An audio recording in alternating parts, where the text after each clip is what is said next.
and representatives from two generations of the national media are present here.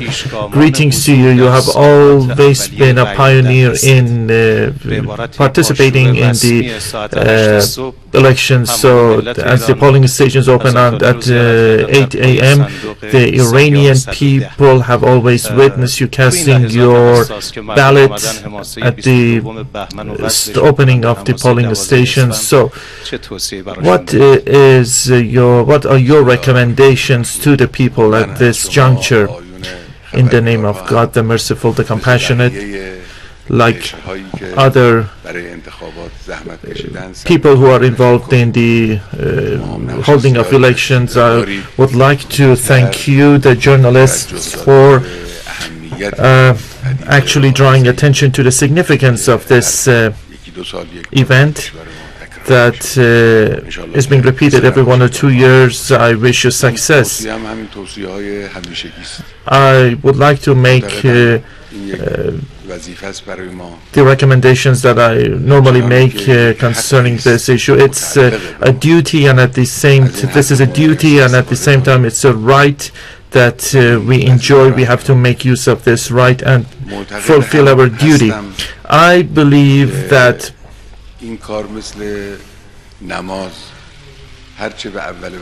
this can be compared to the prayers, so one should do it at the earliest time. I do not want to say that this is religiously obligatory from this perspective, of course, but what I'm trying to say is that if one just performs his duty at the earliest, that would be much better. And so if you just go to the polling stations later, the polling stations will become more crowded. There will be that may create some concern. So it's better to participate in the earliest hours, and also write down the names of 30 candidates, and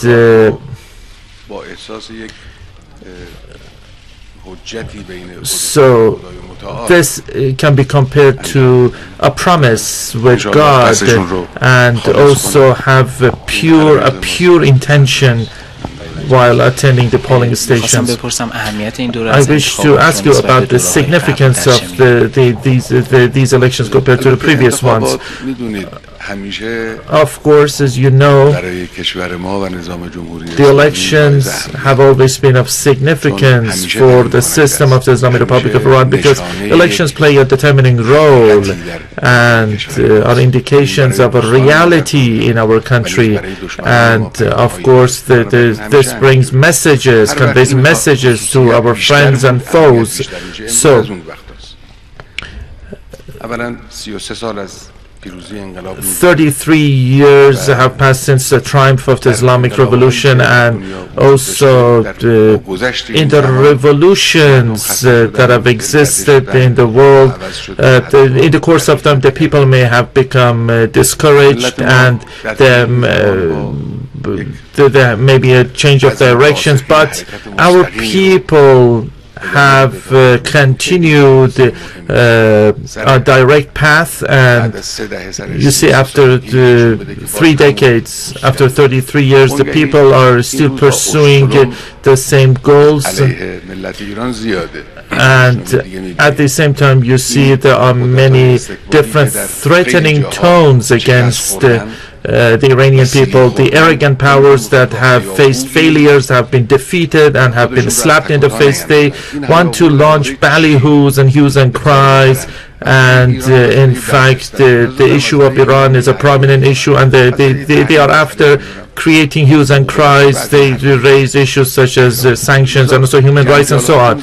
So there are so many hues and cries, and there are also so many rhetorics against the Iranian people, and there are threats, verbal threats against the Iranian nation. So this is a sensitive issue, and it's in fact one's words must be the same as one's deeds. So, in fact, the words must be put into action, and the people's participation is useful for the country, and more enthusiasm and eagerness in the elections would be more useful for the future of the country, the security of the country, and this is the significance of this round of elections. I wish you success.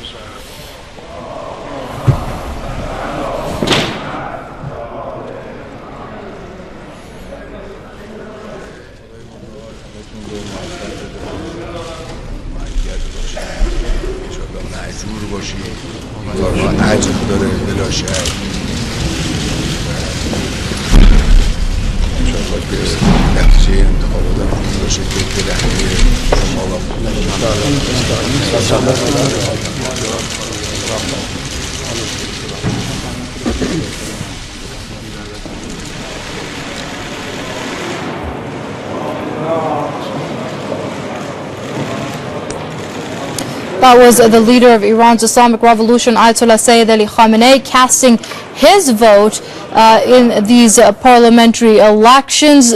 We're getting live images there coming from the heart of Tehran. Now, speaking to journalists there, he thanked the journalists for drawing attention to the significance of these elections. He described them as a duty and right that we enjoy. He said that Iranians must make use of this right and also fulfill their duty as far as casting their ballots. He urged voters to cast their ballots as early as possible, and he said elections have always played a significant role for the Islamic establishment, and said the elections have played a determining role and convey the realities on the ground for the country.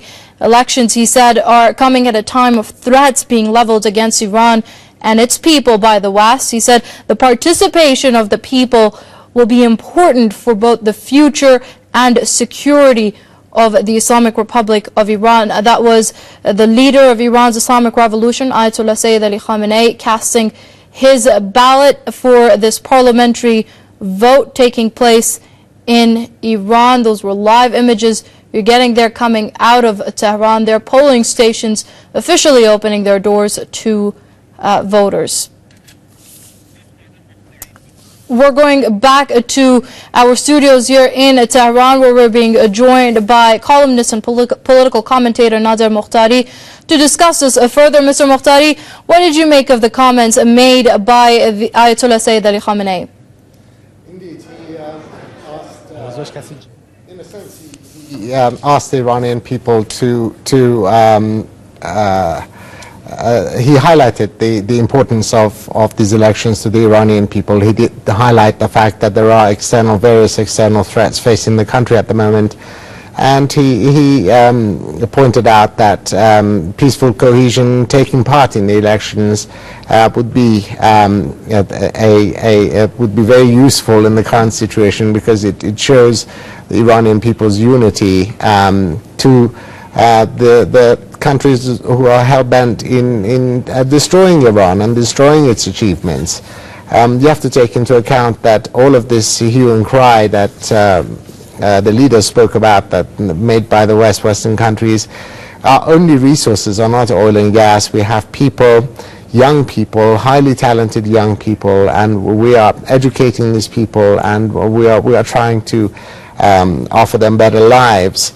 And although we're at the beginning of the journey and we have a budding democracy and there's some way to go and it needs work, we would like to bring up these children in an environment of Iranian culture, of our idea of freedom, our idea of independence, and with our ideals of the revolution. And this is what the Western countries fear most of all. They don't want to let this happen, and they want to kill innovation and creativity in our land because they are so fearful of losing the initiative.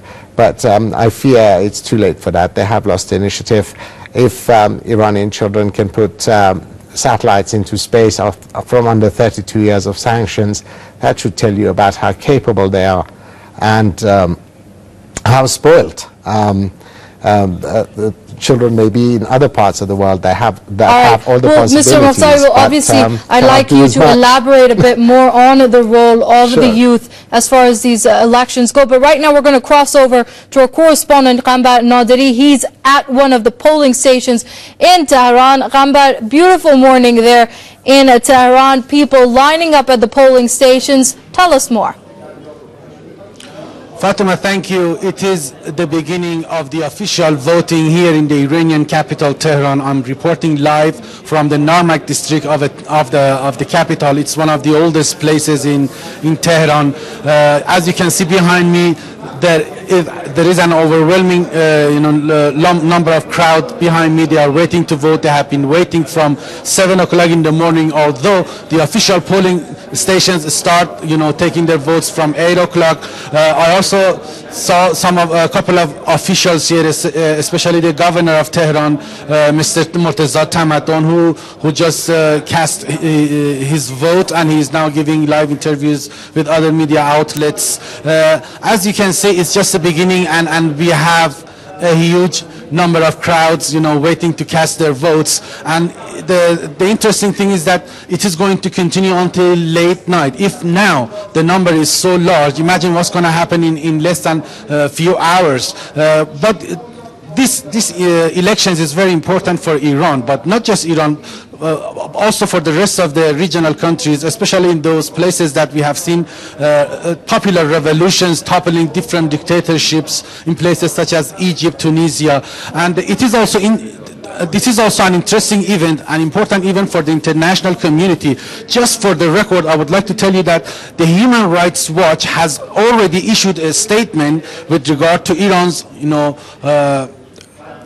parliamentary elections. Unfortunately, they are criticizing the disqualification of some of the candidates, which is weird and strange, because they claim that because of the disqualification of a number of reformist candidates, these elections is not fair and transparent. But quite the opposite, I think it's the other way around, because more than the biggest number of those who have been disqualified are pro-government candidates, more than 600. Only about less than 200 reformist candidates have been disqualified based on their poor experience and background, and also lack of proper documents. So if there is one person who is to complain about the disqualification, it has to be the government and its supporters, not people like the reformist camp, which by the way have more than 800 candidates qualified, and they are today running for seats, different seats at the next parliamentary elections. Right, Ghambar, I also understand that more than 1,600 Iranian and foreign reporters will be covering these elections. What more can you tell us about that? Well, sir, that's a very good question. Actually, yesterday I talked to Mr. Tamadon, the Tehran governor, who is, by the way, here casting his vote, and I told him that there are claims that there is no, genuine elections in Iran. What is your response to that? Especially these accusations, when you see that these accusations are coming from places such as the United States and Europe, especially their media outlets. Here is what he had to say. He said that this is a free country, it's a democratic place, and if they want to see for themselves what is going on here, they should come. We invite them, we allow them, and that's exactly what they have done. More than 350 foreign correspondents are here reporting, covering the news about the elections, and they are reporting for more than 170 news outlets, TV channels, and radio stations. Mr. Tamadon, Tehran governor, said that all they need to do is take a trip to different cities and towns across the country and see for themselves the polling stations, see for themselves people casting their votes, look at the opinion polls, and then he said, I leave it to their conscience to decide and tell whether the elections in Iran are indeed genuine or not, because for the past 32 years, every single year, Iran has had some kind of elections, and Iran has become a master of elections, organizing such events in the Middle East and North Africa. Therefore, he said that after watching and seeing these things from a close, first hand, I would like to see that they are going fairly to report about the genuineness of these elections. Unfortunately, Mr. Tamaddon at the end of his interview with Press TV also said that so far sometimes they have always refused to tell the reality on the ground in this country. Hopefully this time it will be different. And Ghambar, I understand that the Interior Ministry's election headquarters will be using an electronic system to oversee this entire electoral process. Just walk us through on how this electronic system is going to help in bringing about transparency as far as this whole election goes.